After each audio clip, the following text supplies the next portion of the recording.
প্রিয় শিক্ষার্থীরা, আমি এখন তোমাদের পিবিপি নির্ণয় করা শেখাবো।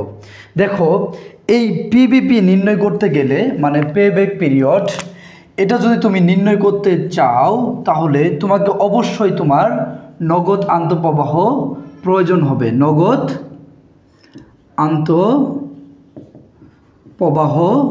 লাগবে। তুমি এটা মাথার মধ্যে পিন দিয়ে গেঁথে রাখো যে আমি যখন পিবিপি নির্ণয় করব তখন আমার নগদ আন্তঃপ্রবাহ লাগবে। এখন দেখো, আমরা নিট মুনাফা বের করা শিখেছি, কিভাবে নিট মুনাফা বের করতে হয়। তো নিট মুনাফা থেকে আমি কিভাবে নগদ আন্তঃপ্রবাহ বের করব সেটাই আগে দেখি। চলো দেখো, আমরা নিট মুনাফা থেকে এখন নগদ আন্তঃপ্রবাহ বের করব। আচ্ছা, আমরা দেখো কত বছর ছিল? 3 বছরে, তাই না? তাহলে দেখো,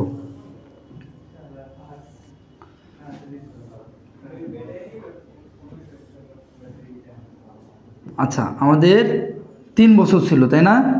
আচ্ছা, এখানে বিবরণ বছর 1, বছর 2, বছর 3 আমাদের নিট মুনাফা ছিল। এর আগের অঙ্কতে আমরা নিট মুনাফা বের করেছি। নিট মুনাফা আমাদের ছিল কত বলো তো? প্রথম বছর ছিল 3,150 টাকা, দ্বিতীয় বছর ছিল 9,450 টাকা এবং তৃতীয় বছর ছিল 6,300 টাকা। আমরা যদি এই নিট মুনাফার সাথে দুইটা জিনিস যোগ করি, একটা হচ্ছে অবচয় এবং আরেকটা হচ্ছে ভগ্নাবশেষ মূল্য, এই দুইটি জিনিস যোগ করলে আমরা পাবো নগদ আন্তঃপ্রবাহ। ঠিক আছে, দেখো তো আমাদের অবচয় কত ছিল? আমাদের অবচয় ছিল 40,000 টাকা। প্রত্যেকটাতে আমি 40,000 টাকা যোগ করে দিলাম। এখন আরেকটা জিনিস আমাদের যোগ করতে হয়, সেটা হচ্ছে ভগ্নাবশেষ মূল্য প্লাস ভগ্নাবশেষ মূল্য। এখন আমাদের কি করতে হবে? ভগ্নাবশেষ মূল্য যোগ করতে হবে। দেখো, আমাদের অঙ্কতে কিন্তু ভগ্নাবশেষ মূল্য ছিল না উদ্দীপকে। যেহেতু ছিল না, এই জন্য এখানে কি হবে? শূন্য হবে। তুমি এটা চাইলে দিতেও পারো, নাও দিতে পারো, না দিলেই ভালো, দেওয়ার দরকার নাই। তখন ভগ্নাবশেষ মূল্য লিখবা না থাকলে। তুমি আবার এটা করো না যে ভগ্নাবশেষ মূল্য অবচয়ের মতো প্রত্যেকটা ঘরেই আবার ভগ্নাবশেষ মূল্য দিও না, তাইলে কিন্তু অঙ্কটা কী হবে? ভুল হবে। আমরা শুধু ভগ্নাবশেষ মূল্য লিখব লাস্টের ঘরে। অবচয় সব ঘরে হবে, কিন্তু ভগ্নাবশেষ মূল্য হবে শেষের ঘরে। কেন বলো তো শেষের ঘরে হবে? কারণ আমরা ভগ্নাবশেষ মূল্য কখন পাই? একটা সম্পদ যখন ব্যবহার শেষ, এখন আর এটা ব্যবহার করা যাবে না, তখন আমরা কি করি? সেটা বিক্রি করে দেই। এই যে এটা কি আমরা প্রত্যেক বছরই বিক্রি করতে পারবো না? ব্যবহার শেষের যে বছরটা থাকে সেই বছরে বিক্রি করে আমরা যে টাকাটা পাই সেটা হচ্ছে ভগ্নাবশেষ মূল্য। এই জন্য লাস্টের ঘরে লিখতে হয় ভগ্নাবশেষ মূল্য। তাহলে আমরা এখন দেখো আমাদের নাই, তাহলে আমাদের ভগ্নাবশেষ মূল্য ছিল না, এই জন্য আমরা এখানে কি দিয়েছি? শূন্য দিয়েছি। তুমি না দিলেও চলে, এটা যদি না দাও এখন তাও চলতো, শূন্য দেওয়ার দরকার নাই, কিন্তু যদি থাকে তাহলে লিখতে হবে। তাহলে 40,000-এর সাথে আমি যদি 3,100 যোগ করি তাহলে কত হবে? 43,150 টাকা। আবার 40,000-এর সাথে এই নিট মুনাফা যদি যোগ করি তাহলে হবে 49,450 টাকা।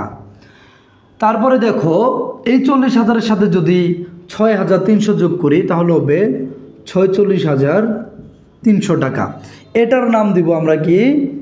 নগদ আন্তঃপ্রবাহ। বুঝতে পেরেছ? নগদ আন্তঃপ্রবাহ। এই নগদ আন্তঃপ্রবাহ দিয়ে আমরা কি করব? এই নগদ আন্তঃপ্রবাহ দিয়ে আমরা পিবিপি নির্ণয় করব। তাহলে মাথার মধ্যে পিন দিয়ে গেঁথে রাখো যে আমাকে যদি পিবিপি নির্ণয় করতে হয় অবশ্যই আমার নগদ আন্তঃপ্রবাহ লাগবে। এখন তোমার টিচার যদি উদ্দীপকে এভাবে বলে যে নগদ আন্তঃপ্রবাহ যথাক্রমে 43,150 টাকা, 49,450 টাকা, 46,300 টাকা, এভাবে দিলে তো তোমার জন্য ইজি, তোমাকে দিয়েই দিছে। আর যদি না দেওয়া থাকে তাহলে তোমাকে এভাবে বের করে নিতে হবে। আশা করি কিভাবে নগদান্ত প্রবাহ বের করতে হয় সেটা বুঝতে পেরেছ। এখন আমি এটা একটু মুছে দিই। এখন আমরা এই নগদান্ত প্রবাহ দিয়ে কিভাবে পিবিবি নির্ণয় করতে হয় সেটাই দেখব।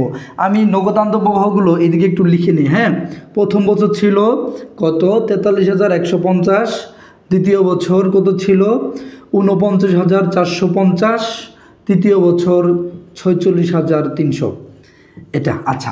তো এই নগদান্ত প্রবাহ দিয়ে আমরা কিভাবে পিবিবি নির্ণয় করব সেটাই আমরা এখন দেখব।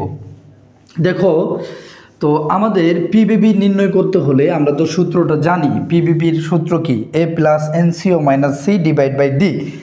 তার আগে আমাদের আরেকটা ছক কাটতে হবে, ছক আঁকতে হবে। দেখো সেটা এই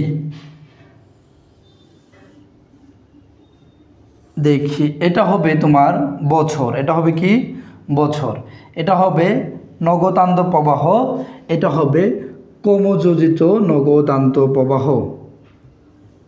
এটা হবে কি ক্রমযোজিত নগদান্ত প্রবাহ। দেখো আমরা লিখি একটু, এখানে লিখব বছর, কি লিখব বছর, এখানে লিখব নগদান্ত প্রবাহ, নগদান্ত প্রবাহ, ঠিক আছে। এখানে লিখব ক্রমযোজিত, ক্রমযোজিত নগদান্ত প্রবাহ, নগদান্ত প্রবাহ, ঠিক আছে।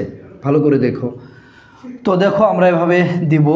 বছর আমাদের কয়টা? 3টা, তাহলে 1 2 এই 3, ঠিক আছে।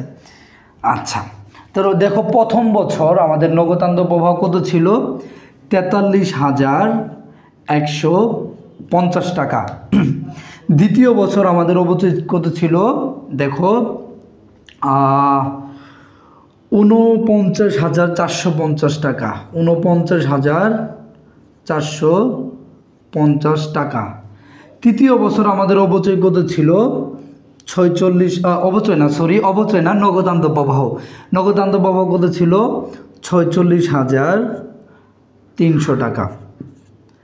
এখন এই ক্রমযোজিত নগদান্ত প্রবাহ কিভাবে বের করব? এই ক্রমযোজিত নগদান্ত প্রবাহ বের করব কিভাবে? দেখো প্রথম যেটা আছে সেটা যা আছে তাই লিখে দিবা, এটার সাথে আবার এটা যোগ করবা, যোগ করে এখানে লিখতে হবে। দেখো আমি একটু করি। দেখো প্রথম যা ছিল এখানে তাই লিখলাম, 43,150 টাকা। এখন এই 43,150 টাকার সাথে 49,490 টাকা আমি কি করব? যোগ করব। তাহলে 43,150 টাকা যোগ আমার 49,450 টাকা, যোগ করলে আমাদের হয় 92,600 টাকা, 92,600 টাকা। তারপরে এটার সাথে আবার এটা যোগ করবা, এর 92,000-এর সাথে আবার কত যোগ করবা? 46,300 টাকা। লিখি 46,300 টাকা। তাহলে আমার আসে 1,38,000, 1,38,000 কত? 900 টাকা, ঠিক আছে, 1,38,900 টাকা। তো এখন আমাদের এই ক্রমযোজিত নগদান্ত প্রবাহ বের করা শেষ। আমরা এখন পিবিপি নির্ণয় করব। তো তোমরা তো জানো পিবিপি নির্ণয় সূত্রটি কি? পিবিপি নির্ণয় সূত্রটা হচ্ছে, দেখো এখানে লিখলাম, পিবিপি সমান A plus NCO minus C divide by D। এখন একটা জিনিস দেখো তো, আমাদের ওই অঙ্কতে প্রাথমিক বিনিয়োগ কত ছিল? আমাদের অঙ্কতে প্রাথমিক বিনিয়োগ ছিল 1,20,000 টাকা, তাই না ভাইয়া?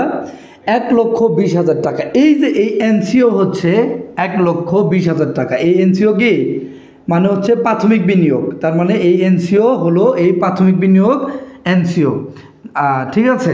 আচ্ছা, এখন সিটা কি? এখন দেখো এটা হলো তোমার সি এর ঘর, এটা হলো ডি, এটা হলো এ, ঠিক আছে। এখন এই ঘরে তোমাকে সি বের করতে হবে। সি বের করতে হলে তোমাকে আগে এই দিকে লক্ষ্য রাখতে হবে, প্রাথমিক বিনিয়োগের দিকে। দেখো সি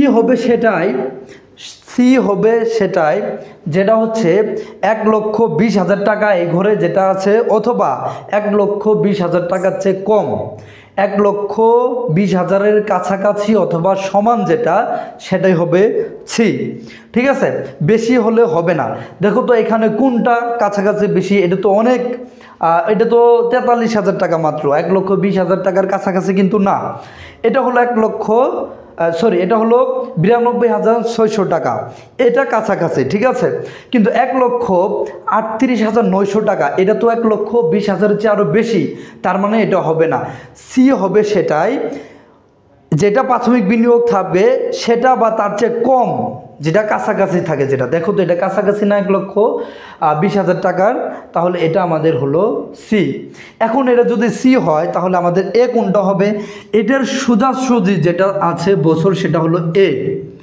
ঠিক আছে, এটা যদি সি হয়, এটা সি হলে এটার সোজাসুজি যেটা থাকবে বছর সেটা হবে এ। তাহলে এটার পরে যেটা থাকবে মাঝখানের ঘরে সেটা হবে ডি। আশা করি তোমরা বুঝতে পেরেছো। তাহলে আমরা দেখো তো এটা বসাই।